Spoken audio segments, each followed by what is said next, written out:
Oke, apakah kalian paham? Paham. Oke, lanjut ke faktor yang mempengaruhi frekuensi pernapasan ya. Jadi faktor yang mempengaruhi frekuensi pernapasan itu yang pertama usia. Jadi kalau seandainya bayi yang balita itu kan paru-parunya masih kecil ya. Jadi dia napasnya agak cepat. Bisa bedain ya cara napas anak kecil sama yang kita udah dewasa. Terus aktivitas fisik ya, kalian tahu lah kalau kalian olahraga, kalian naik tangga, kalau lari-larian, itu kalian bisa bedain ya normal kita cara bernapas atau secara kita bisa olahraga kan? Beda kan? Beda. Terus jenis kelamin. Jenis kelamin kalau laki-laki itu biasanya agak lambat cara napasnya dibanding perempuan ya. Selanjutnya kondisi emosi dan posisi tubuh. Ya kalian pasti kalau marah, kalau kalian cemas, kalau kalian kesal, posisi tubuh. Jadi ketika kita lagi marah, puncak emosi kita, cara kita napas saja ada beda ya. Secara kita yang apalagi keadaan normal lah ya. Beda kan? Beda. Oke, kalau posisi tubuh, kalau ibu lagi berdiri nih, apa cara napas itu lancar kan? Tapi kalau ketika ibu lagi bungkuk kayak gini, berat banget loh apa ibu napasnya. Kalian bayangin aja, aku praktek sendiri aja nanti ya. Selanjutnya kita masuk ke gangguan pernapasan pada manusia. Jadi untuk gangguan pernapasan pada manusia pasti kalian udah pasti banyak tahu lah ya. Yang pertama itu ada flu, tuberkulosis, dan juga asma. Nah yang paling sering kita temui itu atau berita-berita atau penelitian sebelumnya menyebutkan kalau yang banyak itu adalah asma ya. Jadi asma itu adalah penyakit yang terjadi akibat dari penyempitan saluran pernapasan kita sehingga membuat kita penderitanya itu mengalami sesak napas. Apa ada yang ada ya? Nggak ada ya? Nah, jadi untuk kita menghindari gangguan-gangguan dari sistem pernapasan tadi, alangkah baiknya kita menjaga kesehatan sistem pernapasan kita. Oke, yang pertama menghindari rokok,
Assalamualaikum warahmatullahi wabarakatuh.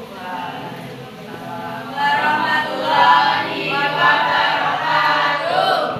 Di sini kami akan mempresentasikan tentang sistem pernapasan pada manusia.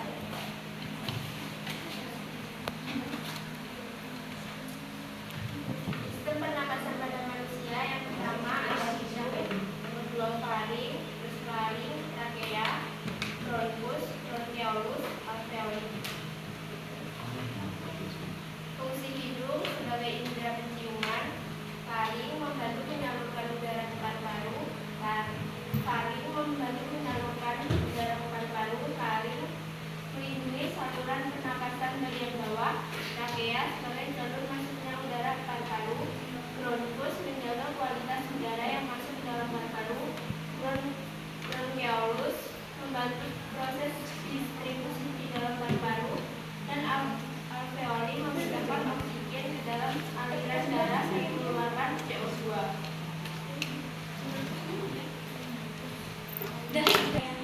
Organ buat fungsinya ada hidung, mulut, trakea, dan paru-paru kanan dan kiri.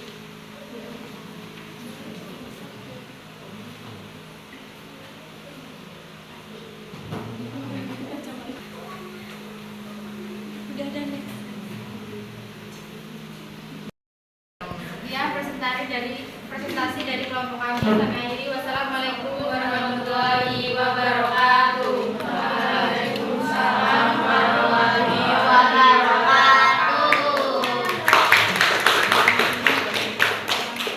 Presentasi adalah masalah berikutnya. Selanjutnya kelompok kedua. Silakan.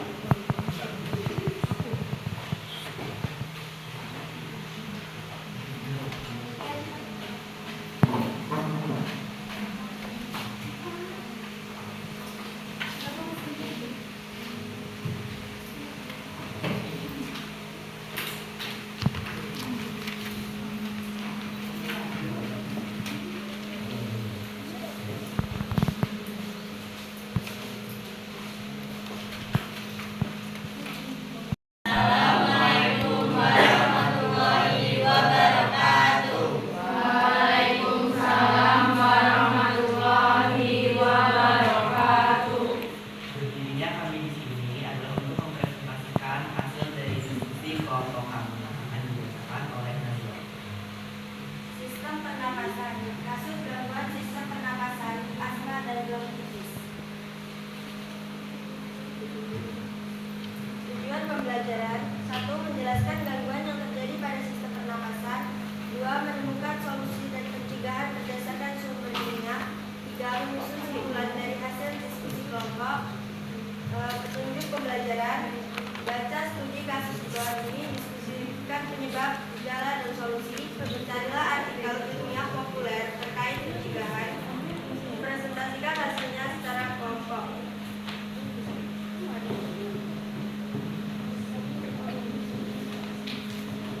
Studi kasus. Kasus 1. Asma. Dita adalah siswi kelas 11 yang sering mengalami sesak napas saat udara dingin. Saat berolahraga, ia sering terbatuk dan merasa dadanya berat. Studi kasus. Kasus 2. Bronkitis. Randy tinggal di dekat jalan raya. Ia sering batuk berdahak, terutama saat pagi hari. Setelah diperiksa, dokter mengatakan bahwa Randy mengalami bronkitis. Tugas analisis. 1.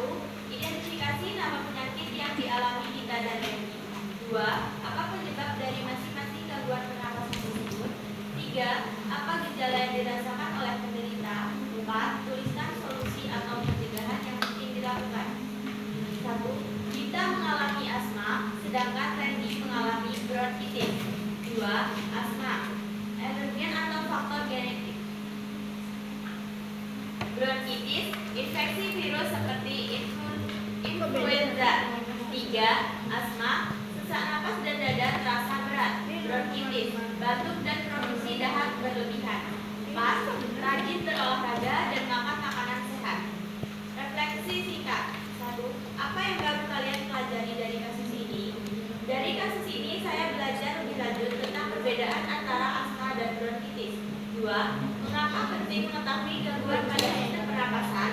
Mengetahui gangguan ini adalah kunci untuk menjaga kesehatan paru-paru dan memastikan kualitas hidup yang baik. 3. Apa upaya yang bisa kalian lakukan agar sistem pernapasan tetap sehat? Hindari paparan polutan dan iritan. Praktikkan gaya hidup sehat. Praktikkan gaya hidup sehat. Periksa kesehatan secara rutin.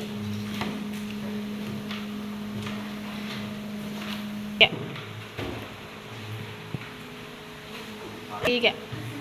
Sistem pernapasan pada manusia memiliki beberapa organ. Yang pertama ada taring, yang kedua ada laring, ketiga ada trakea, keempat ada bronkus, dan yang kelima adalah paru-paru.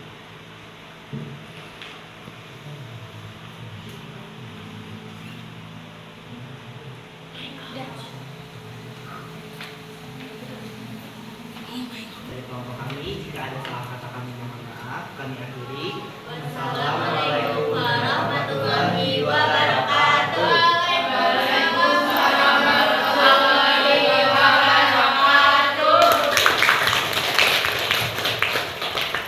Oke, itu tadi presentasi dari teman-temannya tentang eksperimen sederhana dari alat, yaitu dari sedotan sama balon ya.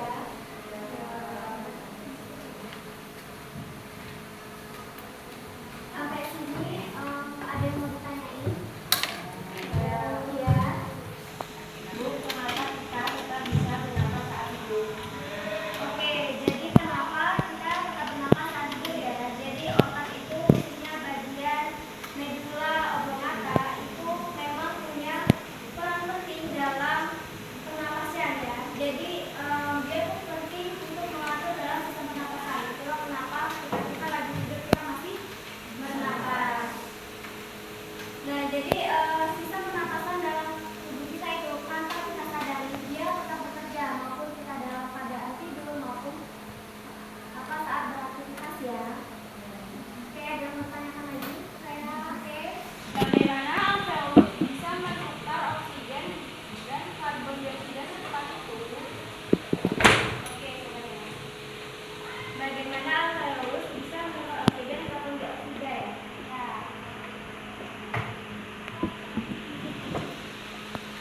Jadi alveolus itu tuh mempunyai dinding yang sangat tipis ya. Bisa dilihat? Nah, jadi dinding sangat tipis itu dikelilingi oleh pembuluh darah. Iya, jadi dinding alveolus itu sangat tipis. Nah, jadi dia dikelilingi oleh pembuluh darah sehingga dia bisa melakukan pertukaran gas dan juga menukar oksigen menjadi karbon dioksida. Nah, jadi itulah kenapa pertukarannya itu sangat cepat dan juga efisien ya, karena di dalam itu ada dinding tipis dan juga dikelilingi oleh pembuluh darah. Oke, apakah mau ditanyakan lagi? Cukup? Oke, kalau cukup, mari kita menyimpulkan pelajaran pada hari ini ya. Oke, materinya udah selesai. Ibu mau nanya, organ dalam sistem pernapasan itu ada apa aja?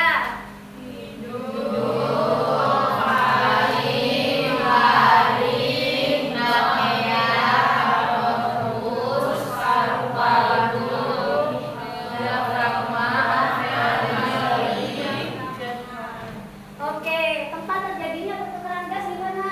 Oke, betul. Berarti kan udah paham ya.